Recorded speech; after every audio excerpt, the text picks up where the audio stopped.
আমাদের মাননীয় বিধায়ক রাজ্যের প্রাক্তন স্বাস্থ্যমন্ত্রী সুদীপবাবুর সফরসঙ্গী হয়ে সারা রাজ্যের বিভিন্ন প্রান্তে যাচ্ছে। বলতে পারেন যে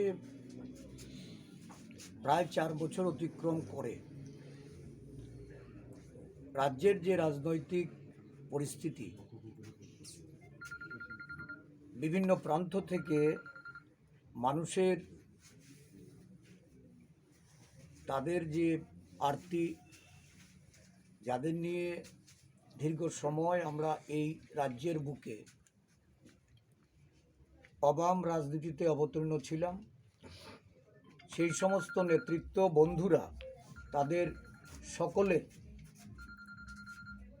সমর্থন এবং সহযোগিতাতেই রাজনীতির দীর্ঘ পথ আমরা পেরিয়ে এসেছি। আগামী দিনেও তাদের পরামর্শ, তাদের অভিমত এটা জেনে নিয়ে আমাদের চলার পথ ঠিক করা।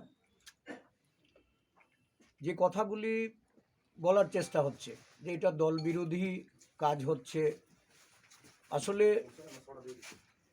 দলই তো নেই। আমরা কোথায় দাঁড়িয়ে আছি, কোন দলের কথা বলা হচ্ছে? যেখানে দলীয় সমর্থক, দলীয় নেতৃত্বের উপর হামলা হয়, যেখানে সরকার পরিবর্তনের যারা মূল ভূমিকায় ছিলেন তাদেরকে অবজ্ঞা করা হয়, অপমান করা হয়, সেই সমস্ত নেতা কর্মীরা যখন আক্রান্ত হয় তখন তাদের পাশে কেউ গিয়ে দাঁড়ায় না। আরক্ষী প্রশাসন নিষ্ক্রিয়।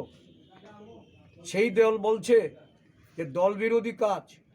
এই ধরনের কাজে আমাদের যদি কোনো ভূমিকা নিতে হয়, আমরা যদি কোনো সিদ্ধান্ত গ্রহণ করি, আমরা এটা পাত্তা দিতেই রাজি নই যে কারা দল বিরোধী হিসাবে আমাদের চিহ্নিত করতে চায়। আমরা মানুষের সাথে আছি, মানুষের স্বার্থ নিয়ে কথা বলবো। আগামী দিন এই রাজ্যের মানুষকে নিয়েই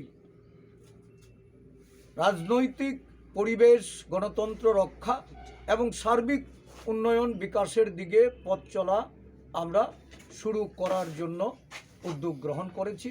এই উদ্যোগ চলতে থাকবে।